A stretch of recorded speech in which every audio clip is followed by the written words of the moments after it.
ये इतना सुंदर रहा जब बना रहा। और करीब समझो कि 200 वर्ष हो गए बने का। बहू बेगम के मकबरा में जोन मछरी हैं वो तो हइये है, उनके निशान रहा। और ये अवध के खूबी हुए, बहुत बड़ी खासियत हुए यहाँ के वास्तु के। यह पे काम अभी क्यों कायदे से किहिस नाई भबे नाई किया। एक कहा थे पूरब के ताजमहल, लेकिन हालत ये है कि इतनी गंदगी है चारों ओर कि खड़ा होई के बोलब मुश्किल है। मच्छर आंखी के सामने आई जाते हैं, ऐसा लगे थे कि मुँह में चला जी हैं।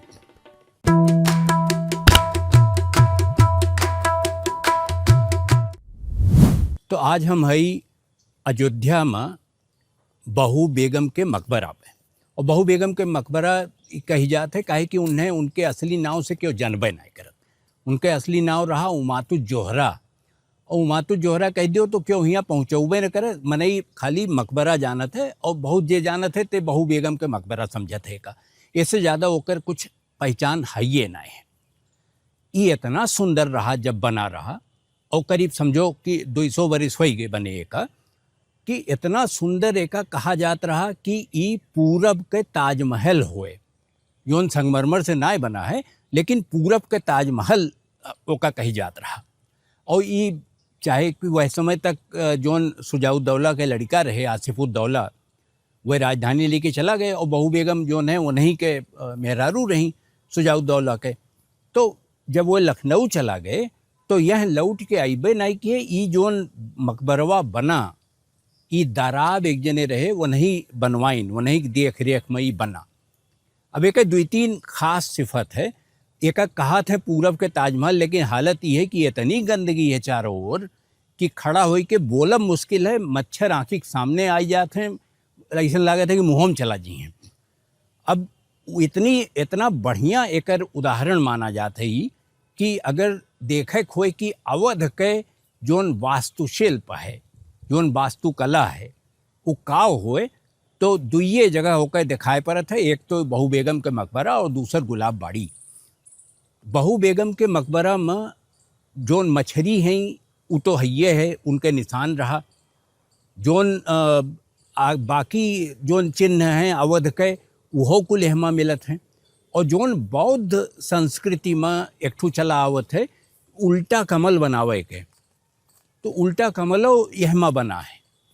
उल्टा कमल मीनार पर बना है, ऊपर के जो गुंबदवा है वह बना है। और यहमा खूबी अवध के ये है, जैसे जब बुद्ध वाले रहे अशोक जितना लाट बनवाइन, जितना खंबा खड़ा किन, तो वहाँ जोन शेर बैठा रहत रहा वो उल्टे कमल पर बैठा रहत रहा। तो वो बौद्ध चिन्ह हो कि उल्टा कमल कह दिन। और जोन अवध कहे कि वह सीधा कमल किए हैं और वही के ऊपर उल्टो कमल है। माने जोन कुछ है वो उल्टे कमल और सीधे कमल के बीच में है। और ये अवध के खूबी हुए, बहुत बड़ी खासियत हुए यहाँ के वास्तु के। यह पे काम अभी क्यों कायदे से किहिस नाई भबे नाई किया। जहिया हुई तो पता चली कि अवध के वास्तुकला कितनी उन्नत रही, कितने आगे तक चली गई रही। जोन शुजाउद्दौला रहे वह लड़ाई भिड़ाई में उनके ज़्यादा मन लागत रहा। राजकाज चलावे में उनके मन तनी कम लागत रहा। राजकाज चलावत रही बहू बेगम। मने शुजाउद्दौला रहें तो और ना रहें तो जोन कागज पत्तर फैसला लेख होत रहा वो बहू बेगम करत रही। शुजाउद्दौला कुछ नहीं करत रही। 1764 में शुजाउद्दौला गए बक्सर के लड़ाई में। अब एक और रही कंपनी, ईस्ट इंडिया कंपनी, और उनके मुकाबले 2 जने खड़ा भये। एक तो शुजाउद्दौला भय अवध के जोन नवाब रहे, और दूसर जोन बंगाल के नवाब रहे मीर कासिम। और ये दोनों जने मिल के लड़े और दोनों जने हार गए। शुजाउद्दौला का जिंदगी भर एक मलाल रहा। वह लौट के चला तो आए अयोध्या, फैजाबाद वह समय कही जात रहा। लौट के चला आए, लेकिन कबो भुलाने ना आए बक्सर के लड़ाई का है कि वही लड़ैया के बाद से अवध में जोन वसूली के काम रहा वो सब कंपनी बहादुर का दे दिया गए। माने कंपनी बहादुर मालिक हो गए अवध के। एक तरह से जोन पैसा रुपया इकट्ठा हो गया रहा वो सब कंपनी बहादुर करते रही और कुछ पैसा इन्हें नवाब का दे देते रही। एक उन्हें बहुत तकलीफ रही। बहू बेगम एक रोक नहीं पाई। 1764 के लड़ाई के बाद से 1775 तक यानी 11 बरस शुजाउद्दौला यहीं रहे और यह अपन वह जोन अपन हुक्का पिए वह करें और बाकी सब अपन करें, लेकिन बक्सर के लड़ाई रह रही के उन्हें याद आवे और वह समझ न पावे कि काओ करें एकर। बहू बेगम के एक और ख़ास बात कि वह जितनी बढ़िया ढंग से राजकाज चलावत रही, खजाना में पैसा कबो कम न होए ये के इंतजाम करते रही और जोन उनके सलाहकार रहे उनके सलाह के हिसाब से वह चलत रही। तो शुजाउद्दौला के रहतो और आसिफुद्दौला जो उनके बेटवा रहे, जब उनके नवाब बने वह चौथा अवध के, तो तब बेगम बहू बेगम फैसला कुल वह नहीं करते रही। बहू बेगम बहुत दिन तक जियत रही। 1775 में आसिफुद्दौला यही से चिढ़ी के कि हम बना है नवाब तो कोने बातिक नवाब है, हमारी क्यों बतिए नहीं सुनत। एक दाएँ वह शिकार खेले गए, 3000 रुपया मंगाई, दुनिया भर हुज्जत के बाद 3000 उन्हें दीन गए।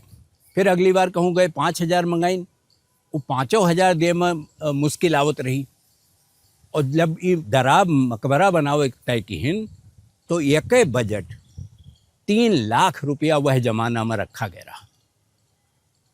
अब ये सोच लो कि आसिफुद्दौला के काव हालत होत हुई कि वह 3000 और 5000 रुपया मांगत रहे, नहीं मिलत रहा और जोन कुछ हो रहा वो बहू बेगमें करत रही।